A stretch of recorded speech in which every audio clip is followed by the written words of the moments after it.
Hello students, इस video में हम डिस्कस करेंगे टॉर्क एंड एंगुलर मोमेंटम के बारे में। सबसे पहले है टॉर्क। टॉर्क क्या होता है? टॉर्क को हम मूवमेंट ऑफ फोर्स भी बोल देते हैं, मूवमेंट ऑफ फोर्स। तो टॉर्क है क्या? It is turning affect of force about the axis of rotation. मतलब क्या है? Turning effect of force about axis of rotation is known as torque। अब जो टॉर्क है उसे हम टॉ से रिप्रेजेंट करते हैं और जो इसका फॉर्मूला होता है that is equal to r vector cross f vector. Now what is r and what is f? R is perpendicular distance और जो एफ है, एफ क्या है? फोर्स। अब अगर हम बात करें टॉर्क का जो है इफेक्ट समझने के लिए, अगर हमारे पास एक डोर है, डोर को हमने पुल किया तो जो हिंजेस हैं, ठीक है, जो हैंडल है, डोर हैंडल है, वो क्या कर दें? अगर हम हिंजेस वाली साइड लगा दें तो वहां पे क्या है, उसे ओपन करने के लिए हमें फोर्स ज़्यादा अप्लाई करने पड़ेगी।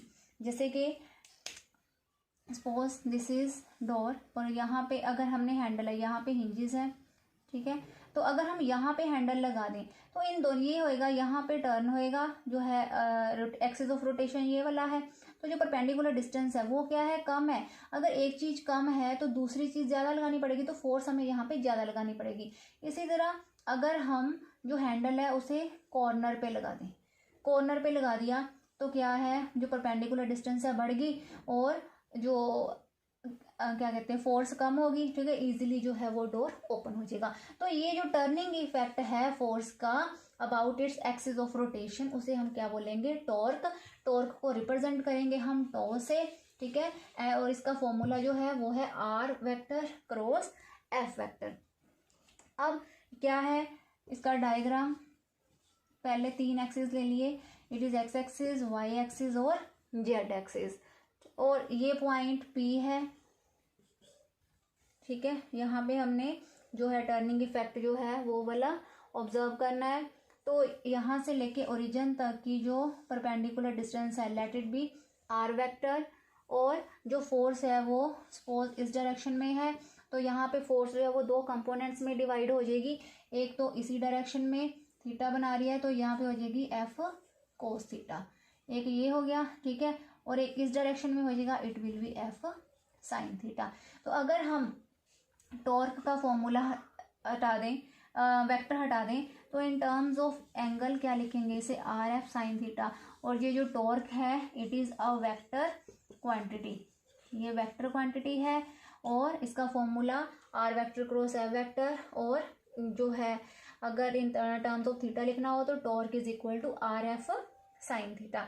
अब ये एक वेक्टर क्वांटिटी है और इसके जो यूनिट है, अगर हम एसआई यूनिट्स की बात करें, इसके जो एसआई यूनिट है वो क्या होंगे?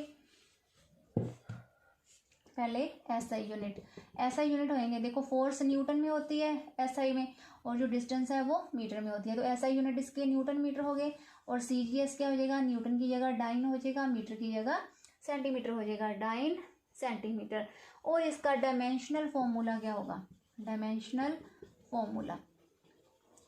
फॉर्मूला है r vector cross f. R क्या है? डिस्टेंस है, मतलब लेंथ है, लेंथ का फॉर्मूला होता है m0 L1 T0, और फोर्स का क्या है? m1 L1 T-2। तो ये प्रोडक्ट है, इनकी पावर्स प्लस हो जाएगी, m की पावर 0 + 1 1, L1 + 1 2, T 0 - 2 -2। तो डायमेंशनल फॉर्मूला हो गया इसका m1 L2 T-2। अभी एक बात और याद रखनी है कि टॉर्क अगर पॉजिटिव है, if torque is taken as positive, तो जो टर्निंग टेंडेंसी होएगी फोर्स की वो क्या होगी? Anti clockwise. जो टर्निंग टेंडेंसी है फोर्स की वो क्या होगी? एंटी क्लॉकवाइज, अगर हम टॉर्क को पॉजिटिव लेते हैं, और अगर टॉर्क को नेगेटिव लेते हैं तो वो क्या हो जाएगी? क्लॉकवाइज हो जाएगी। क्लियर? उसके बाद जो नेक्स्ट है इसका जो केसेस, कि अगर जो फॉर्मूला हमने थीटा की फॉर्म में लिखा था, torque is equal to r f sine theta. Suppose पहले केस में जब theta is equal to 0 degree है तो टॉर्क की वैल्यू कितनी होगी, r f sine 0 degree. Sine 0 की वैल्यू होती है 0, तो आर एफ इंटू 0 क्या बन जाएगा, 0। सेकेंड जो है, अगर दोनों के बीच में एंगल 90 डिग्री है तो torque is equal to r f sine 90 degree, और जो साइन 90 डिग्री की वैल्यू होती है वो होती है 1, तो torque is equal to r f into 1 is equal to r f. और ये जो है टॉर्क की आर एफ वैल्यू है वो क्या है, मैक्सिमम वैल्यू है। तो ये तो हो गया टॉर्क। उसके बाद हमने बात करनी है एंगुलर मोमेंटम की। Now what is angular momentum. Torque तो था turning effect of force about its axis of rotation, ठीक है। क्रॉस प्रोडक्ट था ये परपेंडिकुलर डिस्टेंस और फोर्स का। अभी हम बात करेंगे एंगुलर मोमेंटम। एंगुलर मोमेंटम जो है इसे हम रिप्रेजेंट करते हैं एल वेक्टर से, ठीक है। इट इज एंगुलर मोमेंटम, और इसकी डेफिनेशन क्या है, ये है angular momentum of particle about the axis of rotation is movement of linear momentum of particle about its axis of rotation, ठीक। तो एल से इसे रिप्रेजेंट करते हैं, तो इसका फॉर्मूला होगा r vector cross p vector. मतलब आर होगी परपेंडिकुलर डिस्टेंस और पी क्या है, इसकी लीनियर मोमेंटम। मतलब it is measured as product of perpendicular distance and linear momentum. Perpendicular distance कहाँ से होगी, वही एक्सिस ऑफ रोटेशन से, ठीक है। ये जो है सर्कुलर मोशन से ही रिलेटेड है, तो perpendicular distance axis of rotation से होएगी और ये होगी लीनियर मोमेंटम। अब ये भी क्या है, एक वेक्टर क्वांटिटी है।